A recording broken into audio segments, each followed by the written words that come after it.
আসসালামু আলাইকুম। সেনাপ্রধান জেনারেল ওয়াকারুজ্জামান তিনি কি তার পদ হারাতে যাচ্ছেন? আলোচনায় নতুন একটা নাম উঠে এসেছে, আর সেই যে নামটি আমরা যদি দেখি, এই নামটি হচ্ছে এই মুহূর্তে আর্মস ফোর্সেস ডিভিশনের যিনি পিএসও আছেন, লেফটেন্যান্ট জেনারেল এস.এম.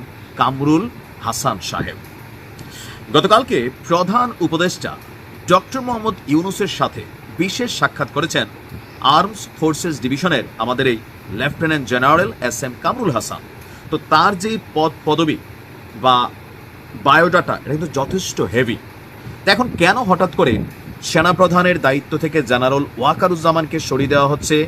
ইভেন নতুন করে আমাদের নতুন সেনাপ্রধান ডক্টর ইউনূস নিয়োগ দিতে পারেন, এই আলোচনাটা আসছে দুই জায়গা থেকে। এইখানেও সাংবাদিক ইলিয়াসের একটা পোস্ট আসলে দায়ী। চলুন দেখি আগে ইলিয়াস ভাই পোস্টটাতে কি লিখছিলেন। সাংবাদিক ইলিয়াস কয়েক ঘন্টা আগে একটা পোস্ট করেছেন, আমি যখন এই ভিডিওটি রেকর্ড করছি সেখানে তিনি লিখছেন, ইয়া মাওলা, মানে হে রব বা ইয়া আল্লাহ, জেনারেল কামরুলকে সেনাপ্রধান বানা দে, শেখ মুজিবের পোলার থেকে আমাদের পানা দে। তো শেখ মুজিবের পোলা মিনস এখানে কাকে মিন করা হচ্ছে? সাংবাদিক ইলিয়াস এখানে যাকে মিন করেছেন তিনি হচ্ছেন সেনাপ্রধান জেনারেল ওয়াকারুজ্জামান। কারণ আমাদের সেনাবাহিনীকে নিয়ে, সেনাপ্রধানকে নিয়ে 5ই আগস্ট পরবর্তী যতগুলো ঝামেলা পাকাইছে সবগুলোর মূল ইনফরমেশন অথবা ন্যারেটিভ তৈরিকারী বা এনসিপিও সেদিকে ধাবিত হওয়ার প্রধান অংশটাই হচ্ছে পিনাকিদা এবং সাংবাদিক ইলিয়াস। প্রতিনিয়ত সেনাপ্রধানকে নিয়ে নানান বক্তব্য, তাকে সরিয়ে দেওয়া উচিত, এরকম নানান যেই খেলা বা বক্তব্য বা তারা বিভিন্ন তথ্য প্রমাণ নিয়ে অনেক সময় অনেক কিছু প্রতিবেদন দিচ্ছেন, সেনাপ্রধান বিষয়টাকে চুপচাপ হজম করছেন। এর মাঝখানে আলোচনার প্যাচটা কোথায় থেকে আসছে?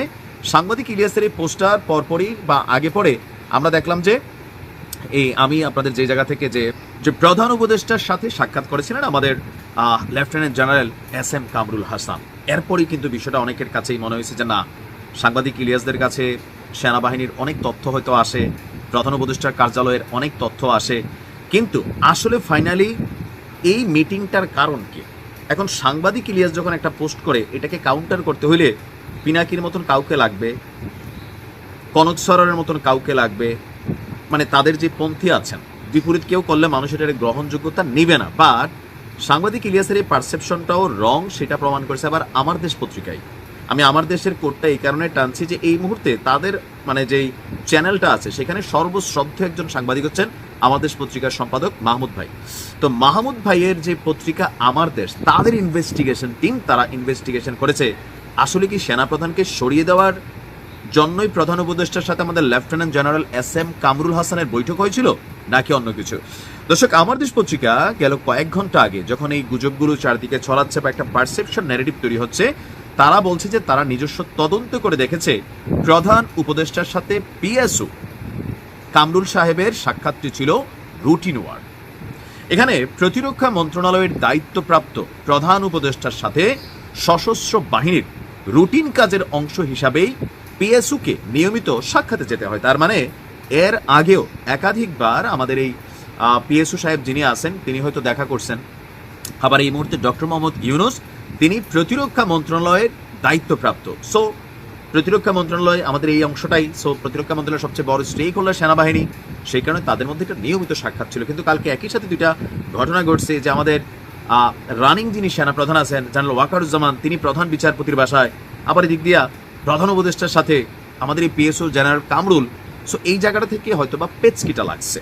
ডক্টর মোহাম্মদ ইউনূস এই মুহূর্তে তিনি, আমার মনে হয় না যে তার সরকার এই মুহূর্তে সেনাপ্রধান পরিবর্তনের কোনো চেষ্টা করবেন। আবার এই কামরুল সাহেবকে নিয়েও কিন্তু কালকে অনেক লেখালেখি হয়েছে। কেউ বলছেন তিনিও নাকি আওয়ামী লীগপন্থী, আবার কেউ বলছেন না না তিনি আওয়ামী লীগের সাপোর্টার না। মানে এখন ভাই আমরা তো আর এত খবর জানি না, বিভিন্ন বড় মানুষ যারা কথা বলে তাদের ইয়া থেকে হয়তো আমরা মাঝে মাঝে পারসেপশন দেখি, বাট হুট করে বিশ্বাস করি না, বোঝার চেষ্টা করি কি ঘটছে, তারপর হয়তো কথা বলি।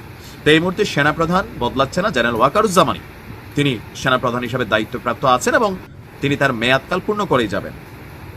আর ব্যতিক্রম কিছু হইলে সেটা আমরা জানি না, হইতে পারে আমার দেশও তারা আমাদের কনসেপ্ট একদিকে নিয়ে নিচ্ছে, তলে তলে অনেক কিছু হইতে পারে, এটা হইতে পারে, কারণ গণমাধ্যম তো গণমাধ্যমই। বাট আমরা আশা করি যে মাহমুদ ভাই তিনি সত্য কথাগুলোই প্রকাশ করেন। সো ওনার ইনভেস্টিগেশনটা সঠিক। ভালো থাকুন।